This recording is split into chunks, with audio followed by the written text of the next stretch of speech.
We're coming to you with breaking news. President Trump right now speaking live from the White House about Iran. Take a listen. Too many to introduce. A lot of them are political champions, and we don't care about them today, right? Right, Duffy? But we have, most importantly, wonderful people that love our country. And before we begin, I think I will say a few words about what's going on with respect to our operation in the country of Iran. The United States military, together with the wonderful Israeli partners, continues to totally demolish the enemy far ahead of schedule and at levels that people have never seen before, actually.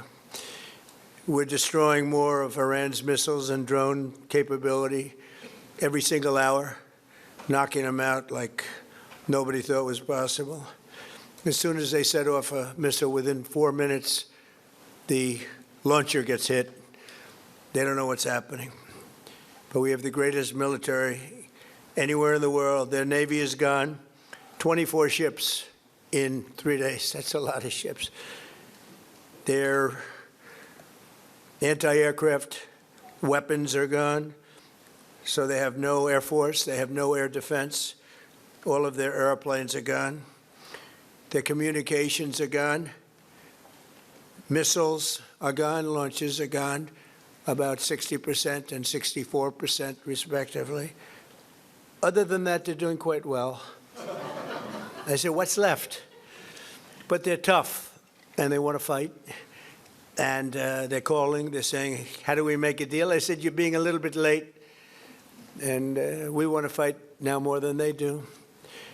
We've had 47 years, depending on the way you count it, but 47 years of horror with this group. And, you know, when you see somebody walking down the street without their legs, without the arms, whose face is so badly affected and hurt, it mostly came from 95% Soleimani and Iran, and we, other presidents, lived with it. I didn't live with it. And so our people are doing a great job. Again, the greatest military anyone's seen.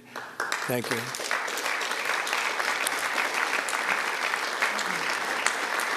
Thank you very much. And yesterday, my administration announced decisive action to help keep down the oil prices, including offering political risk insurance for tankers transiting into the Gulf, as you know, pretty dangerous territory. Further action to reduce pressure on oil is imminent, and the oil seems to have pretty much stabilized. We had it very low, but I had to take this little detour, if it's okay with everybody. Scott, it's okay with you? Scott's the one who has to put up with it. He said, you have to do this now? I said, I have to do it, Scott, right? But it's been very strong, and everybody, including Scott, everybody feels we had really no choice. They were going to hit us if we didn't hit them, because they're crazy. And in the long term, the actions we're taking will dramatically increase the stability of the region and oil prices and stock markets and everything else. You know, we set the all-time record in history with the Dow going to 50,000. So Dow is at 50,000. It was supposed to be maybe, if we were lucky, within, by the end of my presidency in 4 years. And we did it in my first year. We did the S&P 500. We did that in a period of less than a year. And that was even tougher than the Dow, they said, so it wasn't going to happen. But we have a great country. We have a country that's never done this well. We've had tremendous success in so many different ways. I built the military and rebuilt it in my first term, and we're using it more than I'd like to use it, to be honest with you. But when we used it, we found out it certainly did work. When we look at Venezuela, when we look at the first attack, Midnight Hammer, in Iran, which really set the stage for what we're doing right now. It's been pretty amazing.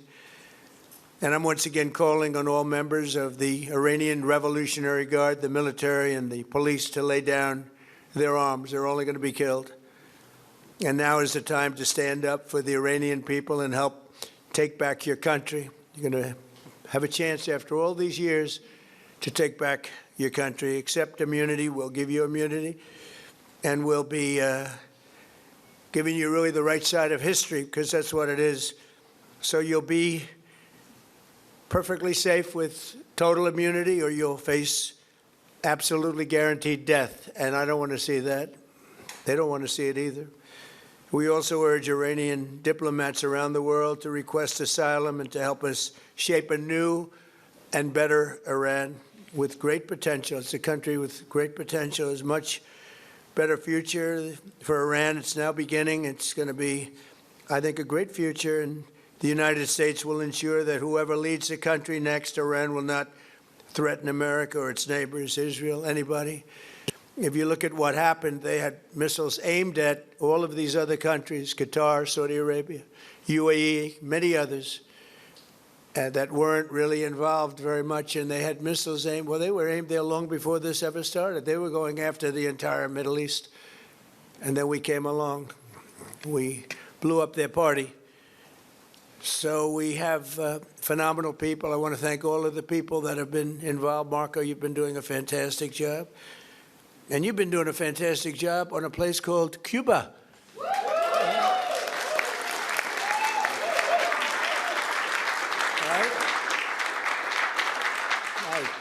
And A-Rod came in before. I said, hey, do you want to come up to a little award? He's gone to plenty of award ceremonies. Thank you, A-Rod. Big fan. But what's happening with Cuba is amazing. And we think that we want to finish this one first, but that will be just a question of time before you and a lot of unbelievable people are going to be going back to Cuba. Hopefully not to stay. We want you back, and we don't want to lose you. We don't want to make it so nice that they stay. But some people probably do want to stay. They love Cuba so much. I hear it all the time. That was another one that wasn't supposed to happen. Venezuela is going great.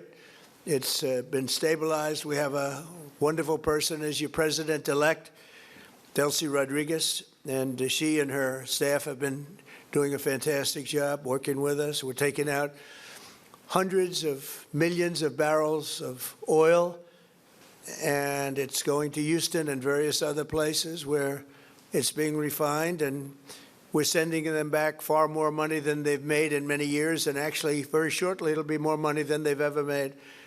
And Venezuela is working. So we've had a lot of countries in places that truly love, you would say football, I would say soccer, but these are all countries that love football/soccer.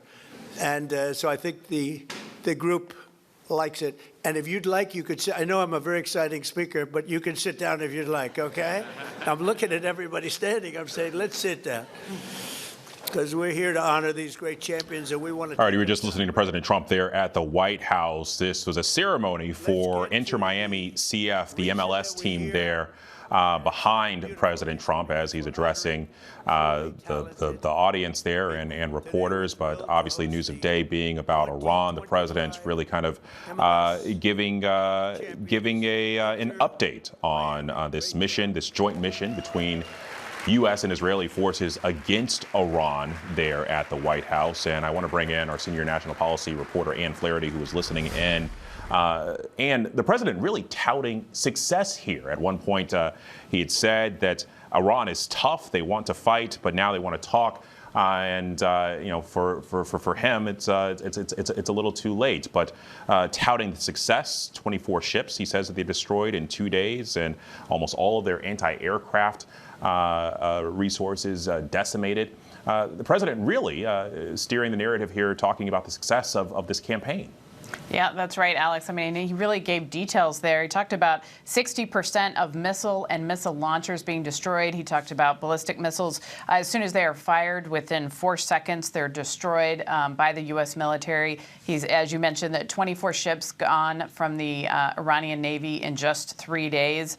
He says they have no air defenses left. So he said, quote, this is really far ahead of schedule. Now, I don't think anybody questions the might of the U.S. military and their capabilities to take out many of these targets. We've seen, for example, B-1 and B-2 bombers in recent days, really destroying some of those hardened targets under the ground.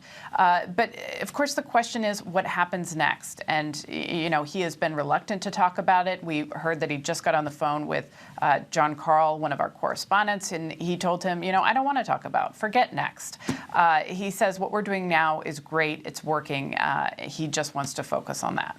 Well, and whenever it comes to ahead of schedule, we'll see if this still kind of sticks to that 4 to 5 weeks timeline that he initially threw out, and also, you know, how involved he will be in the picking of a new supreme leader in Iran, as he said that he wants to be. Ann Flaherty for us. Thank you so much.